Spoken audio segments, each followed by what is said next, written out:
목회자들에게는 불문율이 있습니다. 처음 신학을 하고 그리고 처음 임지로 나가는 목회자들에게 꼭 서매 목사님들이 하는 이야기가 있습니다. 그 이야기가 청빙을 받아서 부임하는 그 교회에서 가장 먼저 다가와서 손을 내밀고 가방을 들어주는 사람이 나중에 그 교회에서 그 목회자를 쫓아낼 때 앞장서는 사람일 거다라는 목회자들이 경험하는 그러한 불문율입니다. 왜 그럴까? 제일 먼저 다가와 친절하게 가방도 들어주고 섬겼던 분이 왜 앞장서서 목회자를 쫓아내는 그런 일에 성공이 될까? 아마 그것은 먼저 손을 내밀고 다가오는 사람이 자신의 필요에 의해서 목사님의 지위와 목사님이 그 교회에서 있는 영향력을 아마 기대하고서 그렇게 하지 않았을까. 그 기대가 꺾이니까 앞장서서 그 목사님이 몰아내는 일을 하지 않았을까. 어쨌든 간에 슬프지만은 이것이 지금 목회자들에 있어서의 불문율입니다. 실제로 은퇴한 목사님들이 하시는 말씀이 상처를 많이 받는다라는 이야기입니다. 자기가 목회 현장에 있을 때는 많은 사람들이 정말 자신을 좋아하는 줄 알았고 자신을 섬기고 정말 그 섬김이 순수하다고 생각했는데 은퇴하고 이제 더 이상 교회에서의 생활을 하지 못하게 된 그 목사님들이 예전처럼 생각해서 사람들이 다가갔다가 사람들이 부담을 느끼고 사람들이 그 목사님을 환영하지 않으니까 거기에 대해서 상처를 많이 받는다고 합니다. 사자성어에 감탄고토라는 말이 있습니다. 알면 삼키고 쓰면 뱉어버린다는 말인데 자신의 이익을 위해서 움직이고 살아가는 우리들의 삶을 이야기하는 것입니다. 살아있는 권력 앞에는 모든 것을 다 내어줄 것처럼 하다가 더 이상 그 사람이 내 인생에 영향력이 없다고 생각되면 가차없이 등 돌리고 버려버리면 그 인간의 간사함이 우리에게 있습니다. 자신의 이해관계에 따라서 유리한 쪽으로 기우는 이 마음, 인간이 누구나 다 경험했을 것입니다. 생존을 위해서는 자기가 이 사회에서 중요한 자리를 차지하고 그리고 또 자기가 원하는 것을 얻기 위해서는 힘 있는 사람, 가진 자에게 붙으려고 하는 그것은 어쩌면 당연할 수도 있을 겁니다. 저희 개를 키우는데 저희 개가 영악합니다. 제 손에 먹을 것이 있으면은 말을 그렇게 잘 들을 수가 없어요. 손을 달라면 손을 주고 앉아가면 바로 그냥 앉아버려요. 한창을 재롱을 들고 애정어린 표현을 다 하다가 손에 있는 것을 줘버리면 그거 보고 도망가고 자기 걸 뺏어먹을 줄 알아요. 우리의 삶이 어쩌면 나에게 닿으면 모든 것을 다 내어줄 것처럼 하다가 내게 쓰면 버리는 그런 간사함이 우리의 참모습이 아닐까. 그러나 이러한 연약한 삶으로 살다 보니까 우리 또한 상처를 받습니다. 내가 필요할 때 찾았던 사람들, 내가 필요 없어서 놓아 버렸던 사람들, 나 또한 누군가에게 필요할 때 이용당하고 필요 없을 때 버려짐을 당하는 경험을 우리가 한다는 거예요. 사회 속에서 이 세상이 어쩌면 그렇게 움직여갈 수도 있습니다. 하지만 돌아보면은 정말 우리 인생에서 꼭 필요한 것은 쓴 것들이었습니다. 쓴 소리를 듣는 귀, 그리고 쓴 경험들이 우리 인생을 성장시켰고 성숙하게 만들었음을 우리는 돌아보면서 깨닫습니다. 입에 쓴 약이 몸에 좋다는 말처럼 쓴 것을 견뎌낼 때 우리는 내적으로나 외적으로나 성장하게 되는데 우리의 이 연약함은 항상 내 귀에 뭐 노래 제목 같은 캔디 같은 그런 이야기에만 항상 기울어진다는 거. 나에게 좋은 말을 할 때 그리고 나에게 좋은 환경이 주어질 때 모든 것이 나에게 형통함으로 돌아갈 때 그때는 우리 모든 마음이 그쪽으로 다 향하게 된다는 거예요. 마치 우리 입맛처럼 달고 짜면은 그게 중독된 이들이 이제 깊이 있는 맛을 잘 모르잖아요. 점잖은 사회는 자신의 필요를 찾는 그런 구조 속에서 인간관계도 이렇게 달면 삼키고 쓰면 뱉어버리는 그런 관계가 되었습니다. 그래서 정말 몸에 좋은 것은 쓴 것들이죠. 쓴 것들이 우리의 삶의 성숙을 가져줍니다. 쓴소리를 들을 수 있는 길을 가져야 합니다.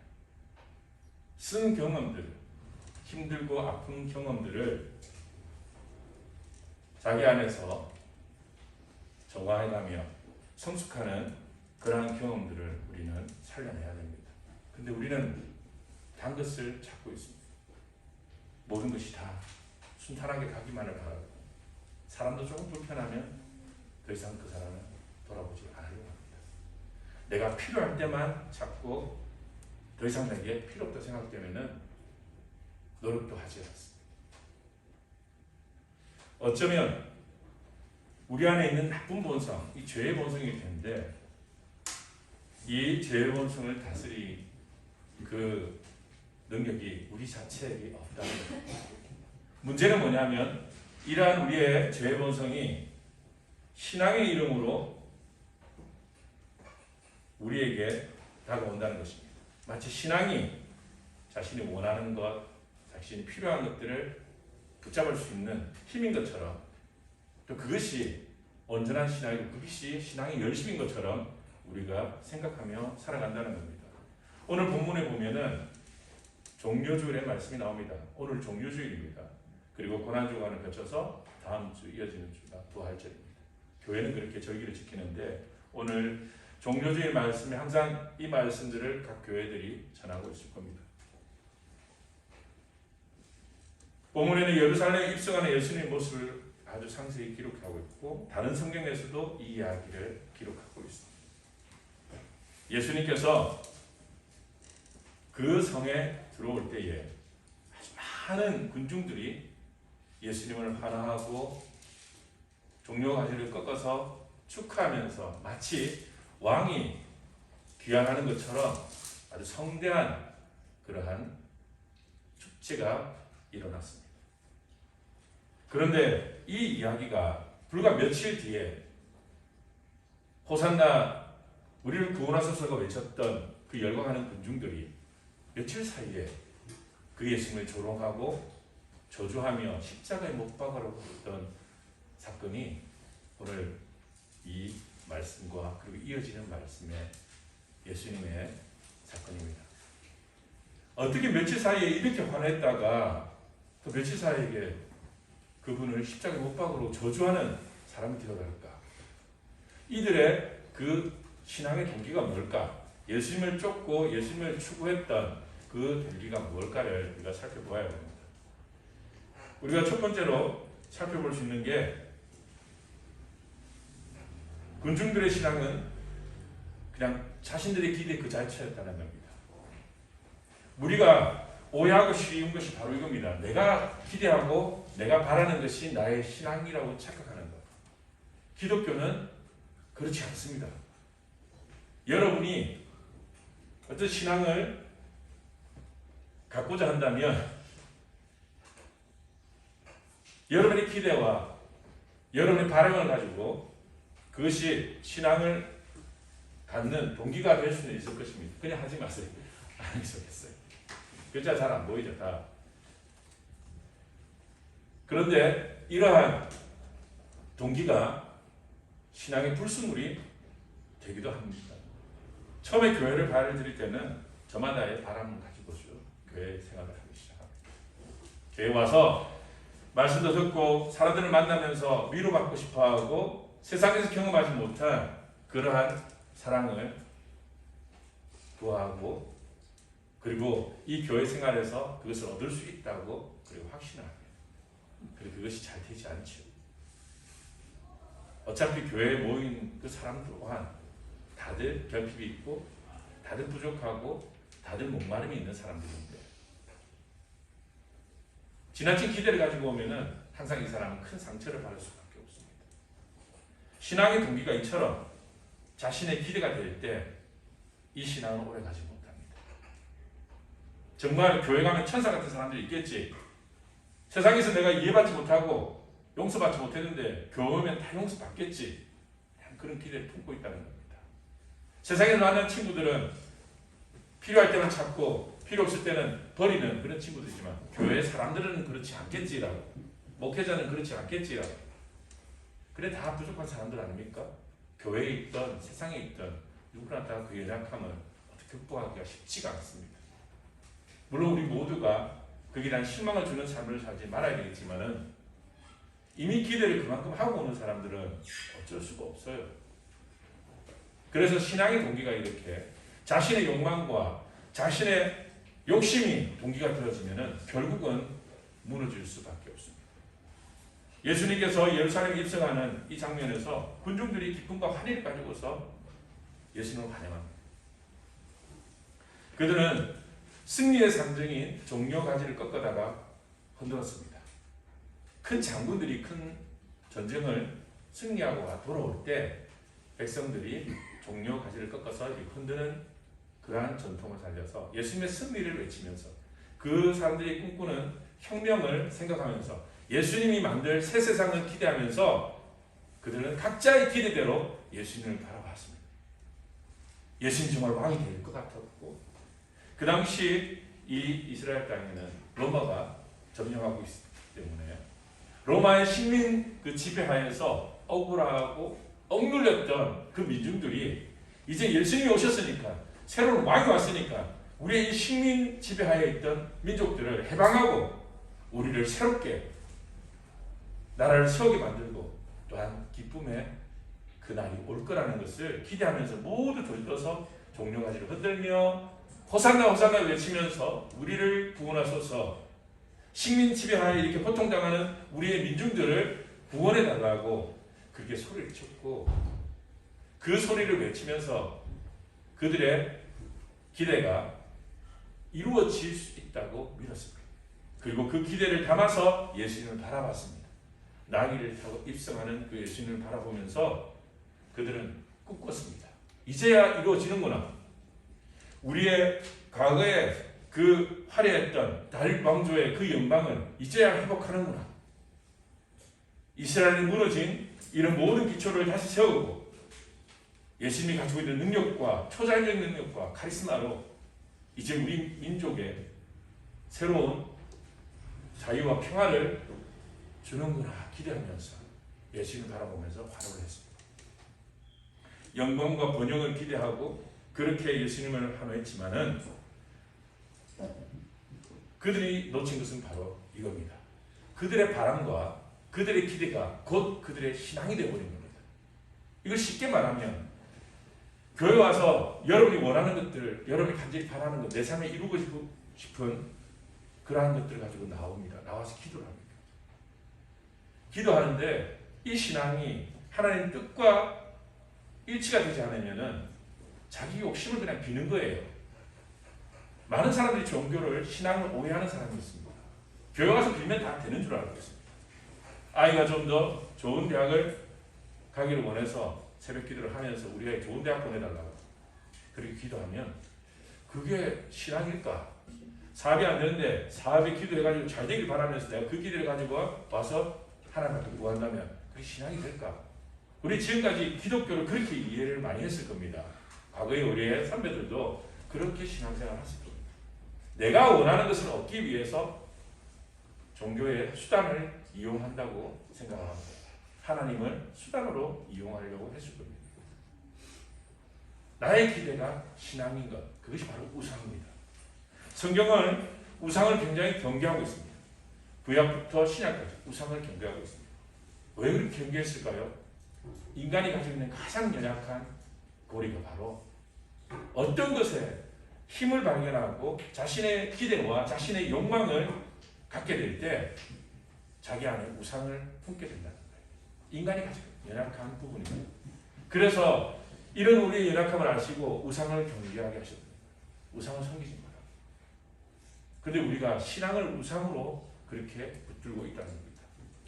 오늘 군중들이 예수님을 환영하고 소리치며 그렇게 외치는 그 모습이 참된 신앙이 아니라 그것은 우상을 향한 자기의 욕망의 표출이었습니다. 우리 민족을 구원하실 분이 왔다고. 사람들은 자기가 믿고 싶은 것을 믿는 겁니다. 이것이 겉으로 봤을 때는 예수님을 찬양하고 겉으로 봤을 때는 정말 하나님의 뜻을 헤아린 백성들의 외침을 보여줬지만은 불과 며칠 사이에 마음이 달라졌다는 것은, 불과 며칠 사이에 그 입으로 다시 예수님을 저주했다는 것은 그들의 모습은 신앙이 아니라는 것입니다. 그들은 자기들에게 단 것 같으면 삼키고 어느 순간인가 이것이 쓴맛을 내기 시작하면 뱉는 그런 인간의 연약함을 극복할 수가 없었던 겁니다. 오늘 종려나무 가지를 흔들면서 환영하는 이들은 자신들의 바램을 가지고서 자신들의 기대가 성취되는 것에 들떠서 외쳤을 뿐입니다. 그래서 신앙이라고 말할 수 없고 단지 자기 바람의 표현입니다. 우리의 신앙이 그렇게 돼서는 안 된다는 거예요.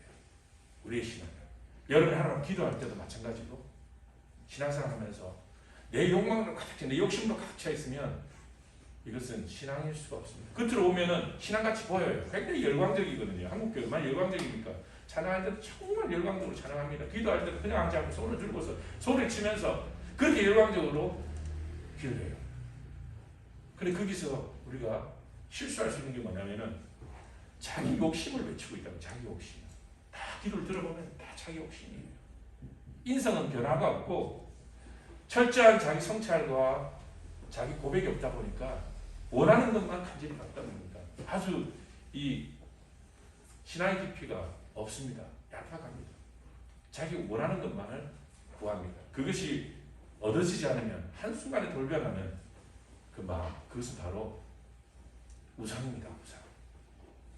하나님의 이름으로 우상을 섬기고 교회의 이름으로 우상을 섬기고 있는 겁니다. 하나님께서 가장 경계하셨던 것. 그런데 이 군중들이 지금 환호하고 예수님을 환영하는 것 자체가 그들 마음속의 욕망이요, 그 또한 우상 숭배일 수 있다는 것입니다. 그러므로 신앙의 출발이, 신앙의 동기가 욕심이 되어지고 욕망이 되어진 것을 우리는, 그리고 그것이 탐욕이 되어지는 것을 경계해야 됩니다. 우리가 그것을 경계하지 않으면 한순간에 우리의 신앙에서 우상 숭배가 되어지는 것입니다. 사람들이 교회에 올 때마다 아무리 없고 모두들이 다 형통한데 교회를 찾는 사람이 잘 없습니다. 내 삶에 어려움이 있고 고통이 찾아와서 처음의 동기는 다 그렇게 시작됩니다. 하나님 살아계시다면 나를 좀 도와주세요. 이 출발 자체가 나쁜 것은 아니라는 겁니다. 이 출발 자체. 하지만 그것이 신앙의 모든 모습이라고 생각하면 문제가 있다는 거죠.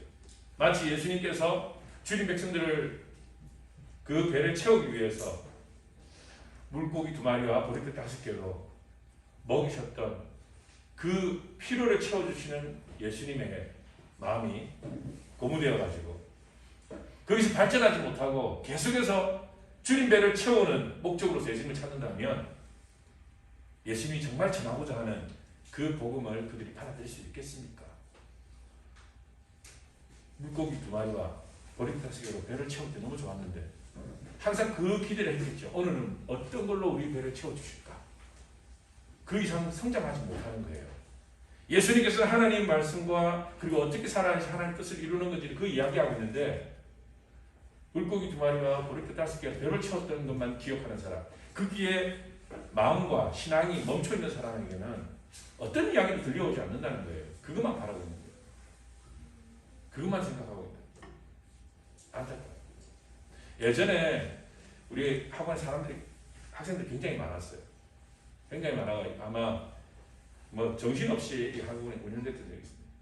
그때 제가 학원 하는 이유가 돈 벌려고 하는 것도 있었지만 그것보다 더 큰 것은 전도하는 목적이었어요. 그래서 돈이 없는 사람들은 교회만 보내면은 내가 학원을 공짜로 가르쳐 주겠다. 파격적인 거 아닙니까? 근데 나는 좋은 데서 했는데 문제는 뭐냐면은 학원을 끊을 때 교회도 같이 끊는 거예요. 제가 어리석었던 거죠. 자기가 원하는 것만 가져가면 된다고 생각하는 거예요. 사람이 어리석어요. 정말 내가 주고 싶은 것은 학원을 무료로 가르쳐 주는 게 아닌데 내가 정말 주고 싶은 것은 그 사람 인생을 변화시킬 수 있는 이 놀라운 하나님의 은혜인데 그건 안 보이고 당장 눈앞에 있는 것만 보이는 거예요.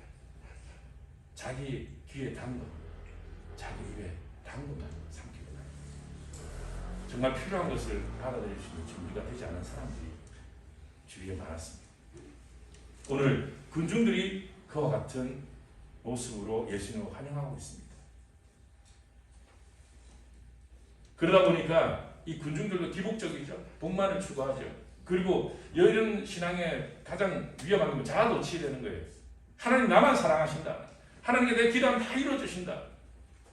우리 교회만, 우리 가족만, 나만 그냥 이기적이고 자아도취되어서 신앙 세워나오지 못해요. 한국교회의 가장 맹점이 바로 여기 있습니다. 신앙에 대해 잘못 오해하고 있다. 원하는 것을 바라고 거기 멈추는 것이 아니라 예수님께서 필요를 채워주십니다. 아픈 자를 일으켜주시고 병든 자를 치유하십니다. 그러나 예수님이 의사는 아니라는 겁니다. 왜 그렇게 나의 필요를 채워주시며 나에게 다가오시는지에 대한 그것에 대해서 우리가 고민하고 그것을 알아가는 것이 신앙인데, 낫기만 하거나 다 나으면 또 나가겠죠, 세상에. 그리고 또 아프면 다시 오겠죠. 병원은 그렇잖아요.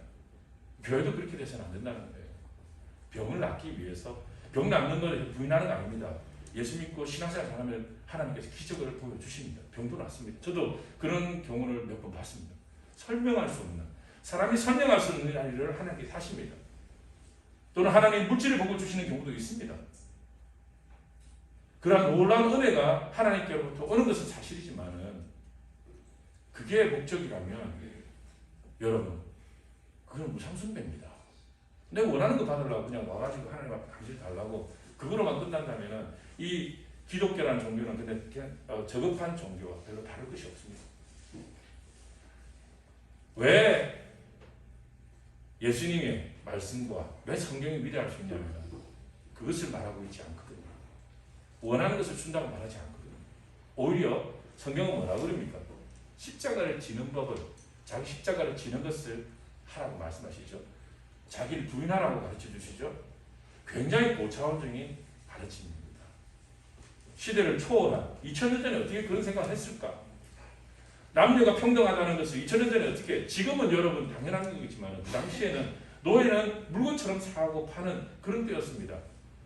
그런데 노예와 억눌린 자들, 가난한 자들, 그들은 저주받았다고 생각했던 때인데 그들에게 관심을 가지고 그들을 대변하고 그들 자리에 함께 했다는 것은 이게 혁명입니다. 혁명. 지금 시대에야 그럴 수도 있겠다 생각하지만은 전혀 거기에 대한 이해가 없는 사회 속에서 예수님은 그 이야기를 전하셨어요. 굉장히 수준 높은 이야기를 우리에게 하신 거예요. 근데 지금도 2000년 전이나 다를 것 없이 우리는 그 이상 나아가지 못하는 거예요. 원하는 것만 찾고 있는 거예요. 내 입에 단 것만 구하고 있는 겁니다. 문제는 이런 신앙이 발전하면 어떻게 되느냐? 자신들의 기대가 좌절될 때, 자신들의 뜻에서 상황이 멀어질 때 이어지는 반응이 바로 분노라는 것입니다. 군중들이 예수님을 환영하면서 호산나라고 외쳤는데, 그렇게 열광하고 환영했었는데 상황이 바뀌어버렸습니다. 정치적인 놀라운 혁명을 불러오실 분이라고 생각했는데 예수님은 자꾸 딴소리를 하는 거예요. 자기가 십자가를 져야 된다 그러고 이 땅에 자신들의 왕국을 세우고자 원하는 군중들의 필요를 채워주지 못했습니다. 이 땅에서 이루고 싶은 그 욕망들을 사람들이 구할 때에 예수님께서는 자꾸 하늘의 이야기를 하셨어요. 그들이 필요한 것은 당장 로마를 물러내게 만들고 그리고 그 땅에 다시 독립을 회복하는 것이 그들의 꿈이었는데 예수님 딴 이야기를 하시는 거예요. 자꾸 실망하게 되고 그들의 기대가 차지 않으니까 그들에게 나타난 그 단어는 바로 분노입니다. 그들은 분노하게 됩니다. 자신들이 원하는 것을 얻지 못하자 예수님을 십자가의 목박으로 외치는 그런 군중들로 돌변하게 됩니다. 어떻게 불과 며칠 사이에 이렇게 할 수 있을까? 호산나 우리를 구원하소서 외치며 왕으로 오시니라고 그렇게 찬양했던 그들이 며칠 사이에 십자가에 못 박아라, 예수를 십자가에 못 박아라고 이렇게 잘못된 신앙은 자신의 기대를 채우고자 하는 동기에서부터 시작됩니다. 자신의 바램과 자신의 기대를 채우고자 하는 신앙이 가장 잘못될 수 있는 것이 바로 이겁니다. 원하는 대로 되어지지 않으면, 자신들의 뜻대로 되지 않으면 그 뒤에 파괴적인 분노가 따라온다는 겁니다. 군중들의 이 신앙의 한계가 어쩌면 저와 여러분에게 있는 한계일 수도 있습니다. 내 일이 잘 풀리면 교회 나오는 게 즐겁고 또 은혜라고 생각합니다. 내 삶의 은혜로 가득 차있다. 그러나 자기가 원하는 대로 일이 진행되지 않거나 조금이라도 불편한 게 있으면 그때부터 원망합니다. 하나님을 원망하고 신앙의 그 모든 에너지가 다 그냥 소진해버리고 그때부터는 설교도 듣기 싫고 예배 드리는 것도 짜증나고 하나님을 믿고 이렇게 신앙생활 했는데 왜 나에게 이럴 수 있습니까? 라고 우리는 그렇게 원망할 때가 많죠. 난 주를 위해서 이렇게 사는데 왜 이렇게 내가 원하는 대로 이루어지지 않습니까? 하나님을 원망하고 불평하게 됩니다. 이러한 우상숭배 같은 신앙은 결국 이렇게 파괴적인 분노로 끝을 맺게 됩니다. 여기에 대해서 예수님께서는 어떤 모습을 보여주십니까? 예수님 또한 이들의 군중들의 영광이, 그들의 찬양이 어떻게 싫겠습니까? 그러나 그보다도 더 예수님은 하나님의 뜻에 집중하시게 됩니다. 하나님의 뜻에 집중하신, 이거 오늘 작동을 안 하네요. 하나님의 뜻에 집중하시면서 자신의 쓴 잔을 피하지 않고 쓴 잔을 마십니다. 비록 내게 쓰지만 그것이 하나님의 뜻을 이루고 인류의 구원을 이루는 것이라면 외면하지 않고 십자가를 지시며 하나님의 뜻을 이루십니다.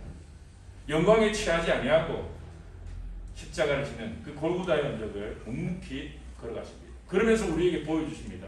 신앙이 무엇인지를. 신앙은 내 뜻을 이루는 것이 아니라, 내 욕망을 채우는 것이 아니라 하나님의 뜻에 집중하고 그 뜻이 나를 통해서 실현되기를 구하는 것, 그것을 위해서 기도하며 나아가는 것, 그것이 참된 신앙이라는 것을 예수님께서 몸소 보여주시고 제자들에게도 보여주시고 제자들 또한 그렇게 살기를 말씀하셨습니다. 그런 예수님 우리가 믿고 있는데, 그런 예수님 우리가 찬양하고 있는데 우리의 삶은 여전히 이 군중들과 다를 것이 없습니다. 내게 달면 삼키고 쓰면 뱉어버리는 그러한 간사함이 우리 안에 있다는 것입니다. 그래서 끊임없이 우리는 흔들립니다. 우리 신앙도 흔들리죠. 우리 마음속에 평안도 없어요. 분노하고 원망하고 불평하고 좌절함이 계속해서 우리의 인생에서 끊임없이 찾아오는 것입니다.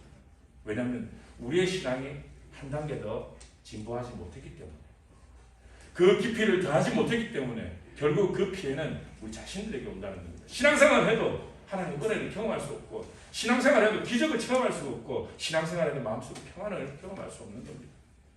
늘 마음이 불편한 거예요. 그 이유는 말씀의 능력이 없음이 아니라, 예배의 문제가 아니라 바로 자기 자신입니다. 잘못된 동기를 가지고 하나님 앞에 나와갖고 그 동기를 극복하지 못하고 그 한계를 극복하지 못하고 자기 욕망이 갇혀 있으니까 결국 우상숭배로 찾아오는 것은 분노와 절망밖에 없는 것입니다.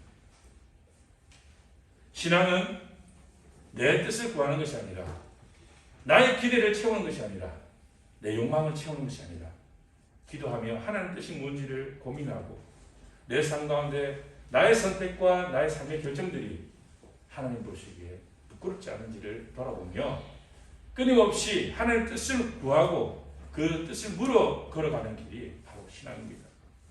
여러분이 이 종료주의를 맞아서 열광하는 그러한 신앙 또한 귀하지만 단순히 욕망에 취해서 열광하기보다는 냉철하게 하나님의 뜻이 무엇인지를 깊이 고민하고 우리 가정에 나에게 임하신 그 하나님의 뜻을 귀 기울이시면서 하나님께서 세밀하게 여러분을 알려주시는 그 깨달음의 말씀들을 하나씩 하나씩 알아가시며 그 놀라운 깨달음들이 하나님 앞에 찬양이 되는 그러한 삶을 사시기를 축원드립니다.